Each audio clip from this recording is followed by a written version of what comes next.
Assalamu alaikum wa rahmatullahi wa barakatuhu. This is Syed Answers once again. Today I'm going to be reacting to a interview of a physicist. I think he's a physicist or astrophysicist. His name is Neil De Grasse Tyson. He's done a lot of talks, not only about his major, his field, but also about religion, history.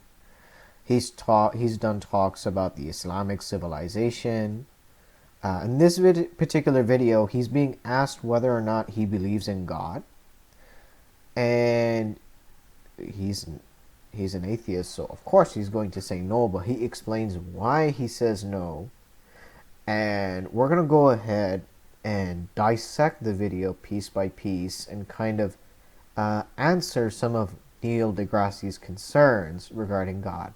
Inshallah. So let's go ahead and tackle this, inshallah. Do you believe in God? Me? Creator? Yeah, so the more I look at the universe, just the less convinced I am that there is something benevolent going on. So if your concept of a creator is someone who's all powerful and all good, that's not an uncommon pairing of powers that you might ascribe to a creator. All powerful and all good. And I look at disasters that afflict Earth and life on Earth.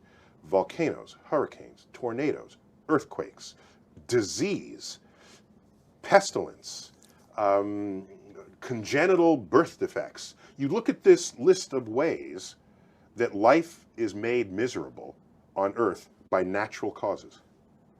And I just ask, how do you deal with that? So philosophers rose up and said, if there is a God, God is either not all powerful or not all good. Okay, Neil, I got a question for you. Why are you only looking at disasters? Why are you only looking at poverty? Why are you only looking at the tragedies of life here, first off? When more is going on earth than that, there are people who are living well and doing just fine and being hunky-dory. Okay, that's the first problem here. Neil is saying when you look at disease and congenital birth defects, why are you only looking at those things? Now, Neil might agree with me and go, okay, fine, there's more going on Earth, but why is God allowing these bad things to happen? Either he is not all powerful, like Neil said, or not all good.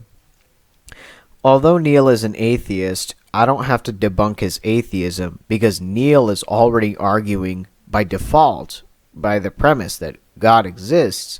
It's just either he's not all powerful or not all good.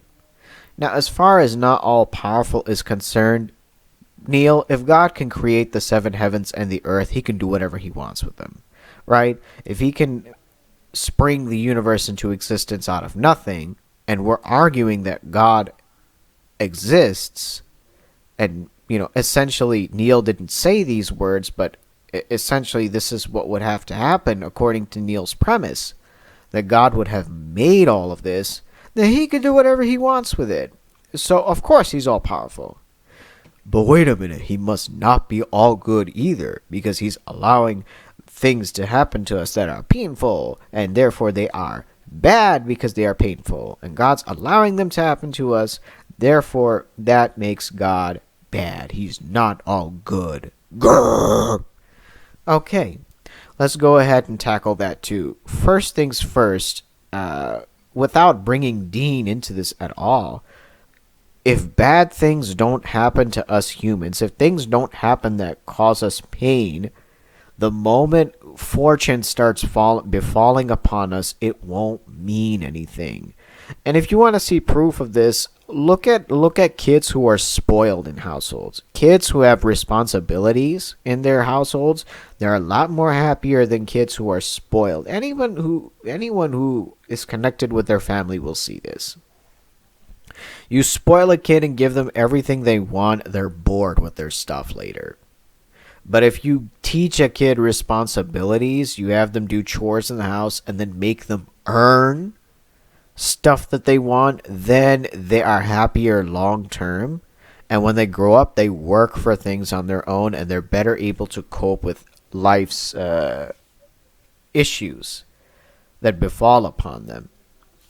Now, there are many young Muslims who are watching this and wondering what answers does the Deen of Islam itself give to those asking this question, why Allah is allowing these things to happen, why these calamities keep befalling upon us. Well, here's the answer. Surah Mursalat states that, and there's ayah in Surah Mursalat that states that the uh, earth, Allah made the earth as a expiation of life and death. Now, some might ask, okay, yeah, that makes a lot of sense. There are people that come and people who die. Tornadoes come and destroy things, and then people rebuild their civilization or go elsewhere and live well. But why Allah is allowing that to happen? Why is this life such a roller coaster? What are we supposed to get from it? The answer is very simple. In Surah Mulk, chapter 67, verse number 2, Allah says that it is He who has created life and death, that He may test from amongst you who is better in conduct, and He is the most dear, most forgiving. So what that means is this life is a test. If a tornado destroys a village or someplace like that, it's not only a test for those people that are they going to remain patient, rebuild, do the best they can, or are they going to shake their fist at the sky and curse God? It's also a test for people who are living well, like myself, and I imagine it seems like Neil is doing well himself. Are we going to go to those places and help those people the best that we can? Are we going to prepare food and prepare medicine and rebuild their villages the best that they can? Or are we just going to use that as an excuse to blame God and insist, oh, either God is allowing all this because He's cruel or He doesn't exist?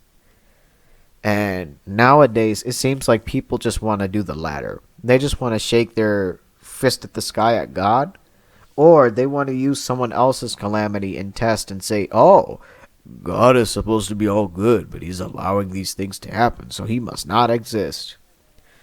And we're seeing that right now with Neil's argument here. So anytime an atheist comes to you with these two arguments, uh, oh, Muslims, these are the two answers you can give them. You can give them. And if they're seeking the truth, uh, they might at least hear you out and maybe investigate Islam a little bit more and be objective with their investigation after the points you bring up. But I've seen this in particular with murtadeen, people who apostate the religion of Islam, and they bring these arguments. You answered their claim, then what happens is they're cornered. They don't have an answer for you. And then what ends up happening is they end up getting very angry and defensive. So if you get one of those two reactions where either one, they they accept what you say and they go, okay, I'll think about it, something like that, or they get very angry and defensive, that's because you gave them the right answer. In general, when one of these two things happen, that's because you've given them an answer that they can't come back from. But inshallah, let's continue the interview here. I've spoken more than enough here. I have no problems if, as we probe the origins of things, we bump up into the bearded man. If that shows up, we're good to go. Okay? Not a problem. There's just no evidence of it. And this is why religions are called faiths, collectively. Because you believe something in the absence of evidence. That's what it is. That's why it's called faith. Otherwise, we would call all religions evidence. But we don't, for exactly that reason. So I'm given what everyone describes to be the properties that would be expressed by an all-powerful being in the gods that they worship. I look for that in the universe and I don't find it. So I remain unconvinced. But if you got some good evidence, bring it, bring it, bring it, okay? And so I don't lead with that information because what I believe should be irrelevant to anyone. It's not about me. It's about the real world. Okay, so this is where Neil gets the Deen of Islam wrong. And this is where a lot of even Muslims get the Deen of Islam wrong. That you believe it blindly and you don't look for evidence. When Allah Azza wa Jal, actually, it's the opposite. You are supposed to look for evidence. Allah Azza wa Jal in Surah Ghashiyah asks, how is the she-camel created? How is the sky kept up without any pillars? The salt and sweet water, and Surah Rahman, there is a barrier between the two of them, and they are not mixing. Why are they not mixing? And in Surah Abasa, Allah asks humans to look at the very food that they eat, how the rain cycle happens, and water is naturally watering the plants, and then the plants come to life, and then people can eat and enjoy themselves. Who's doing all of this? We're certainly not doing this ourselves. We're not doing this ourselves.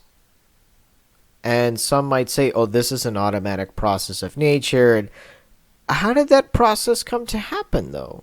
Everyone just says the Big Bang. You know, all of the universe was just one big ball of energy and then suddenly it expanded. That doesn't make any sense because cause and effect. Every action causes an equal and opposite chain reaction. So who put the big ball of energy? What was it doing there? Who is doing all of these things? Allah.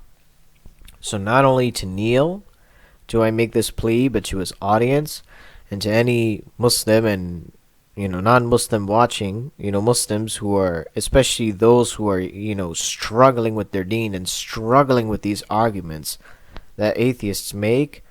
My suggestion to you would be to purchase a copy of the Quran, English translation. Muslims too, if you are struggling, read the English translation of the Quran, and learn. If you really want to go above and beyond, then learn Arabic, as the translations just kind of explain what the ayah says. It's not exact word for word. So inshallah ta'ala, get yourself a copy of the Quran. Let Allah subhanahu wa ta'ala talk to you. Let Him show you what is the truth. And you will see that Islam is the truth. Islam is a deen that is believed in the presence of evidence, not in the absence of evidence. Assalamu